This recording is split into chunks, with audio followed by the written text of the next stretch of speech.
السلام علیکم ورحمۃ اللہ وبرکاتہ۔ الحمد للہ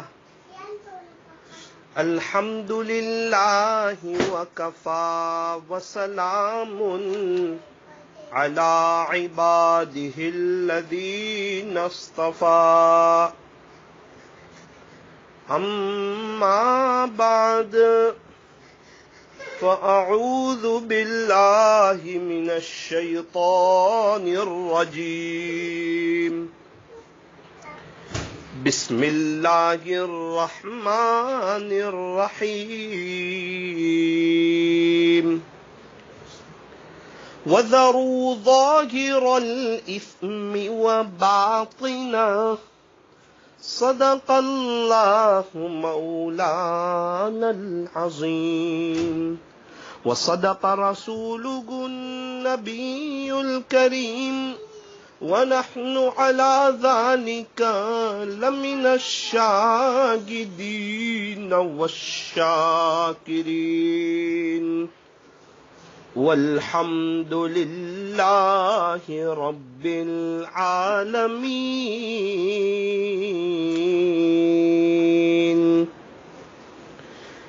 جو کرتا ہے تو چھپ کے اہل جہاں سے، جو کرتا ہے تو چھپ کے اہل جہاں سے، کوئی دیکھتا ہے تجھے آسمان سے، مٹ جائے گناہوں کا تصور اس جہاں سے، اگر یہ یقین ہو جائے کہ خدا دیکھ رہا ہے، اگر یہ یقین ہو جائے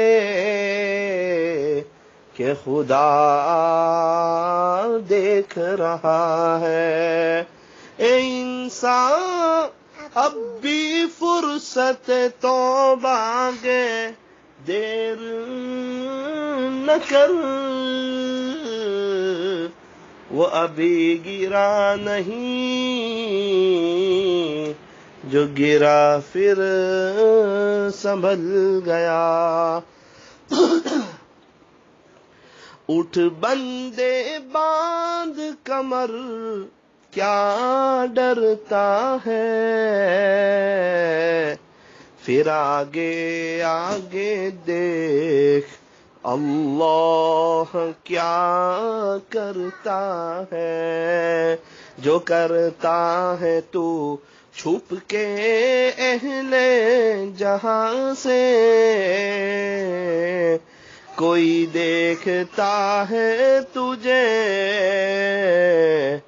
آسمان سے۔ درود شریف پڑھ لیجئے۔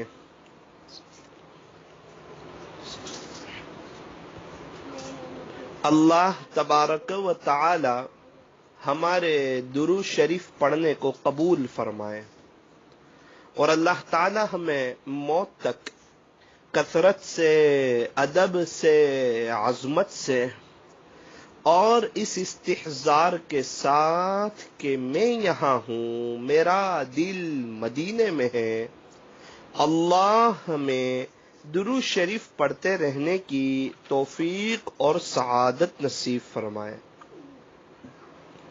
ہمیں چاہیے کہ ہم گناہوں سے بچنے کی پوری کوشش کریں۔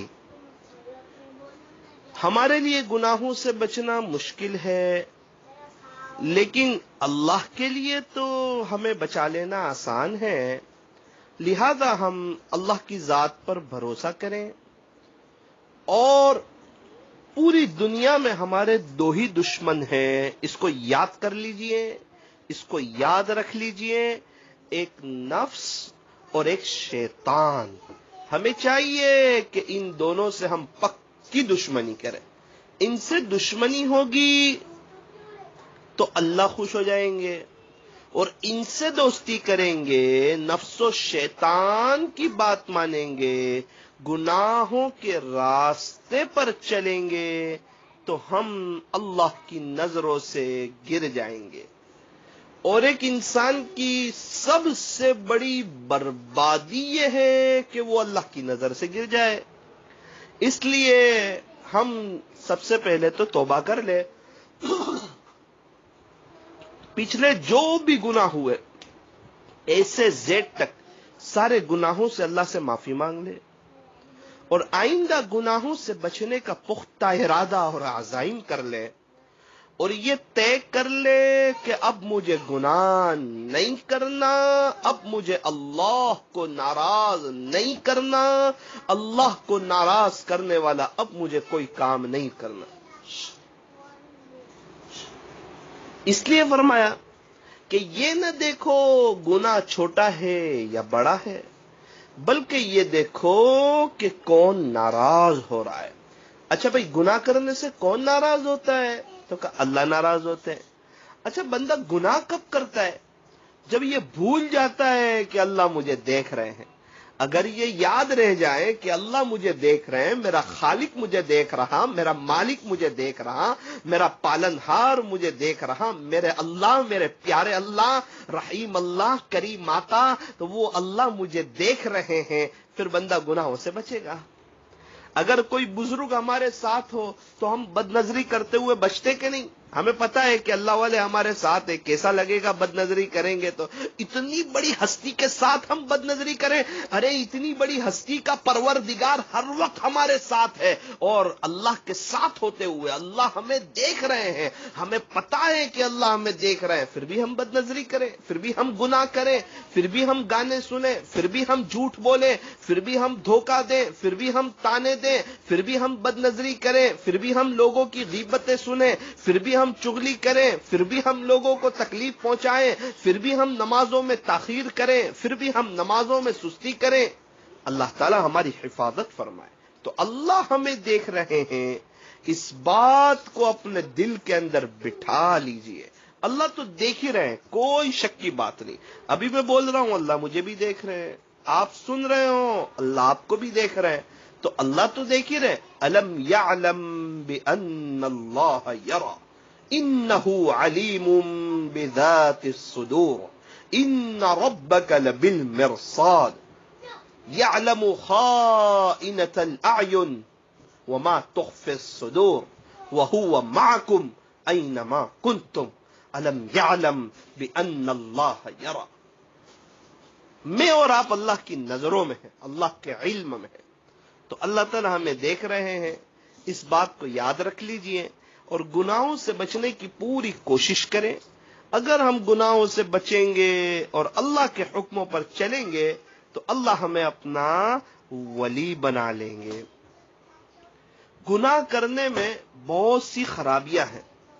ابو اللیث سمرقندی رحمت اللہ علیہ تنبیہ الغافلین میں فرماتے ہیں کہ ہر کبیرہ گناہ کے اندر 10 باتیں ہوتی ہیں۔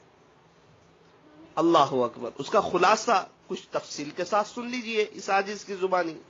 نمبر 1، گناہ کرنے والے سے اللہ ناراض ہوتے ہیں۔ جو بھی گناہ کا ارتکاب کرتا ہے وہ اپنے مالک کو ناراض کرتا ہے۔ ضروری نہیں گناہ کبیرہ ہو، گناہ کبیرہ ہو یا صغیرہ، یہ اللہ کو ناراض کرنے والی چیز ہے۔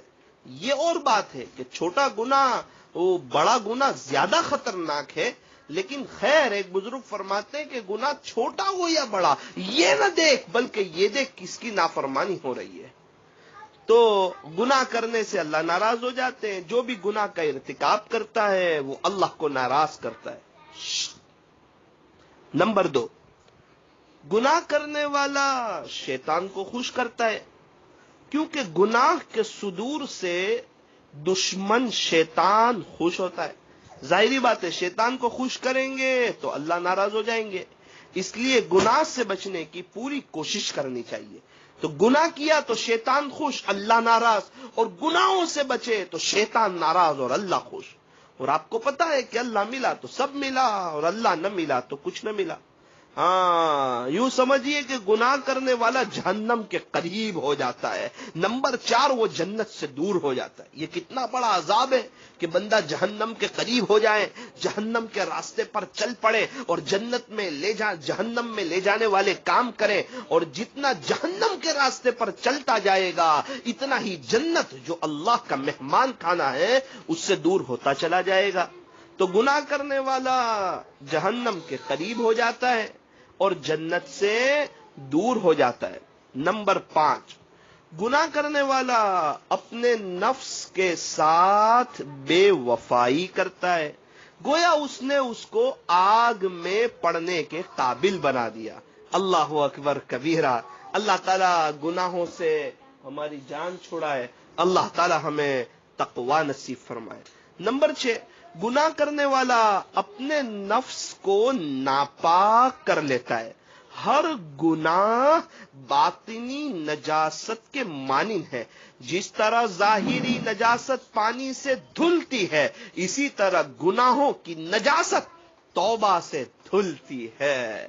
التائب من الذنب کمن لا ذنب له، گناہوں سے توبہ کرنے والا ایسا ہے گویا کہ اس نے گناہ کیا ہی نہیں۔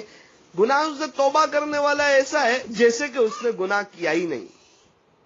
گناہوں سے توبہ کرنے والا ایسا ہے، خلاصہ یہ جیسا کہ اس نے گناہ کیا ہی نہیں۔ ایک کپڑا بہت میلا ہو جائے، دھوبی کو دیتے تو دھوبی اس طرح صاف کر کے دیتا ہے، ایسا لگتا ہے گویا کہ یہ میلا ہی نہیں ہوا تھا، گندا ہی نہیں ہوا تھا۔ ہاں، ہم سچے دل سے توبہ کریں گے تو اللہ ہمارے گناہوں کو معاف فرما دیں گے، اللہ ہمارے دل کو دھو دیں گے۔ تو ظاہری نجاست پانی سے دھلتی ہے، باطنی نجاست توبہ سے دھلتی ہے۔ نمبر 7، گناہ کرنے والا اپنی نگرانی پر مامور فرشتوں کو تکلیف پہنچاتا ہے۔ ہمارے ساتھ جو فرشتے ہیں وہ ظاہری بات ہے وہ تو اللہ کی نافرمانی نہیں کرتے، ان کو تکلیف ہوتی ہے، وہ نگرانی کرتے ہیں اور یہ تکلیف پہنچاتا ہے۔ نمبر 8، گناہ کرنے والا نبی علیہ الصلوۃ والسلام کو قبر مبارک میں غمگین کرتا ہے۔ ہم میں سے کون چاہتا ہے کہ ہمارے نبی کو غمگین کرے؟ تو پھر ہمیں چاہیے کہ ہم گناہوں سے بچیں۔ گناہ کرنے والا نبی علیہ الصلوۃ والسلام کو قبر مبارک میں غمگین کرتا ہے۔ فرماتے ہیں کہ ہمارے نامہ اعمال نبی علیہ الصلوۃ والسلام کو پہنچائے جاتے ہیں، تو نبی علیہ الصلوۃ والسلام جب اپنے امتی کے گناہ دیکھتے ہیں تو محبوب علیہ السلام کو غم پہنچتا ہے۔ نمبر 9، گناہ کرنے والا باقی مخلوق کے ساتھ بھی خیانت کرتا ہے، اس لیے کہ گناہ کے صدور سے اللہ رب العزت کی اترنے والی برکتیں بسا اوقات رک جاتی ہے، اسی طرح دوسری مخلوق بھی محروم رہ جاتی ہے۔ مثلا گناہوں کی کثرت کی وجہ سے بارشیں رک جاتی ہیں تو باقی مخلوق بھی اس سے متاثر ہوتی ہے۔ نمبر 10، انسان جہاں گناہ کرتا ہے وہ زمین کے اس ٹکڑے کو قیامت کے دن کے لیے اپنے خلاف گواہ بنا لیتا ہے۔ اللہ اکبر کبیرہ۔ انسان جہاں گناہ کرتا ہے، جس زمین کے ٹکڑے پر گناہ کرتا ہے، وہ زمین کا ٹکڑا کل قیامت کے دن اس کے خلاف گواہی دے گا۔ آپ نے دیکھا ہوگا، ایک بزرگ فرماتے کہ آج کل ویڈیو کیمروں کا زمانہ ہے، دکانداروں نے بھی اپنی حفاظت کے لیے ویڈیو کیمرے لگا دیے ہیں، کارخانوں میں بھی ویڈیو کیمرے لگ گئے ہیں تاکہ چوری کا خطرہ نہ رہے۔ اگر کوئی ڈاکہ مار کر چلا جائے تو اس کی پوری فلم آٹومیٹیکلی بن رہی ہوتی ہے، پھر اس سے چور کو پکڑنا آسان ہو جاتا ہے۔ جس طرح یہ ویڈیو کیمرے حفاظت کے لیے لگائے گئے ہیں اور آج چور کو پکڑنا آسان ہو گیا ہے، اسی طرح اللہ رب العزت کی زمین کا ہر ٹکڑا بھی ویڈیو کیمرہ بن کر گناہ کے اس منظر کو محفوظ کر لیتا ہے۔ ارشاد باری تعالی گئے، یومئذ تحدث اخبارها بأن ربك اوحى لها، اس دن کہہ دے گی وہ اپنی باتیں، وہ یعنی زمین، اس دن کہہ دے گی وہ زمین اپنی باتیں، اس واسطے کہ تیرے رب نے حکم بھیجا اس کو۔ اللہ تبارک و تعالی ہمیں گناہوں سے بچنے کی توفیق اور سعادت نصیب فرمائے۔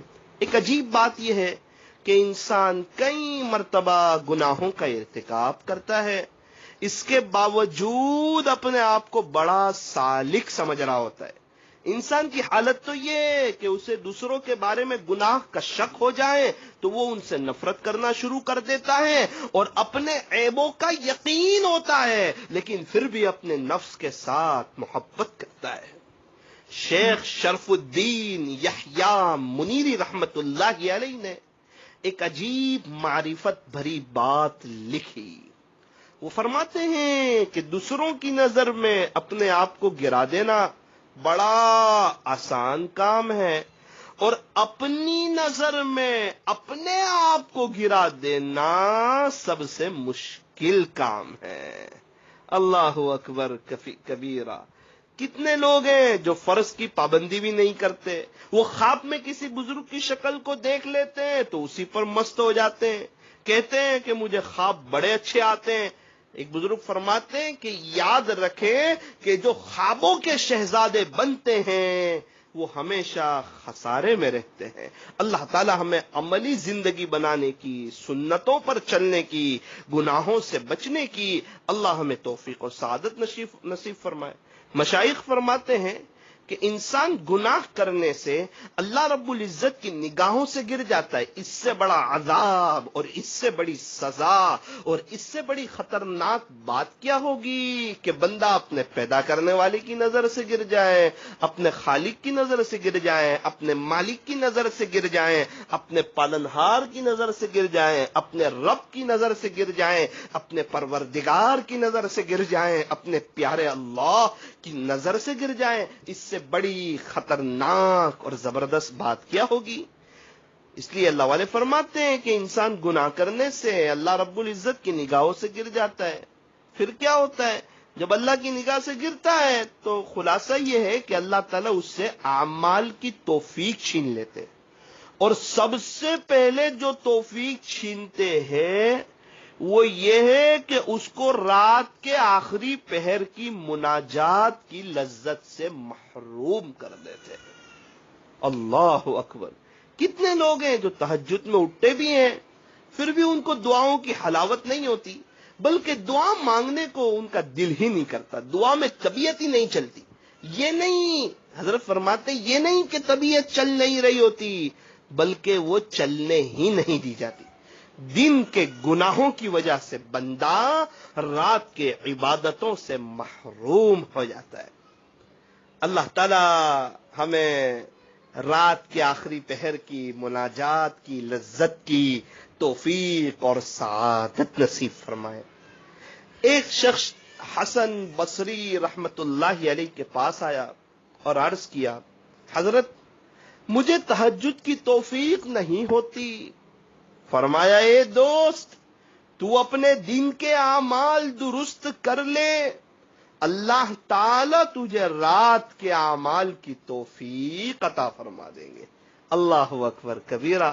ہمیں چاہیے کہ ہم دن کے اعمال کو سنوار لیں، اور ہم اللہ تبارک و تعالی سے یہ دعا بھی کریں کہ باری تعالی رات کے آخری حصے کو، رات کے آخری پہر کو آپ پر فدا کرنا چاہتا ہوں۔ رات کے آخری پہر کی بطور خاص مناجات کی لذت کی توفیق اور سعادت نصیب فرمائیے۔ اے اللہ مناجات کرنے کی توفیق عطا فرمائیے، دعائیں کرنے کی، معمولات کی پابندی کرنے کی، نمازوں کا اہتمام کرنے کی، قرآن شریف کی تلاوت کرنے کی، گناہوں سے بچنے کی اللہ توفیق اور سعادت نصیب فرمائیے۔ اور یہ دعا کر لیجئے اللہ سے کہ اللہ جی آپ مجھے ایسا بنا دیجئے کہ میں آپ کو پسند آ جاؤں۔ چلتے پھرتے اللہ کو یہ جملہ کہتے رہے محبت سے، باری تعالیٰ مجھے ایسا بنا دیجئے کہ میں آپ کو پسند آ جاؤں۔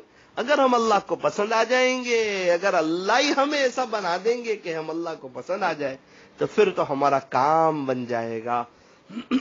اللہ تعالیٰ ہماری آج کی اس مجلس کو قبول فرمائے، اس مجلس کی برکت سے اللہ گناہوں سے ہماری جان چھڑائے، اور آج کی مجلس میں کہنے سننے پڑھنے میں کچھ کمی زیادتی غلطی ہو گئی ہو، اللہ اپنے فضل سے معاف فرمائے، اور ہم میں سے ہر ایک کی جائز تمناؤں کو، نیک مرادوں کو اللہ پورا فرمائے، اور ہم میں سے جو جس مصیبت میں گرفتار ہو اللہ اس کو اس مصیبت سے نجات عطا فرمائے۔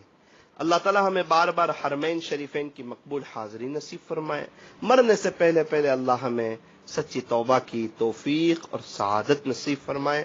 تو طے کر لیجئے کہ انشاءاللہ گناہوں سے ہر حال میں بچیں گے۔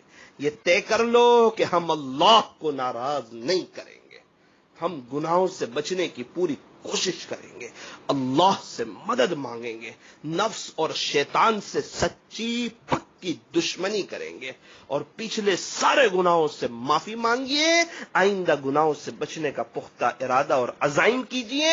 اللہ تعالی ہماری اس توبہ کو قبول فرمائے، توبۃ النصوحہ بنائے، اور اللہ تعالی ہمیں بار بار غسل توبہ کرتے رہنے کی توفیق اور سعادت نصیب فرمائے۔ آئندہ کل دوپہر میں انشاءاللہ 3:30 بجے مجلس شروع ہوگی، رات کی مجلس 10 بجے شروع ہوگی۔ آپ حضرات سے دعاؤں کی گزارش ہے۔ السلام علیکم ورحمۃ اللہ وبرکاتہ۔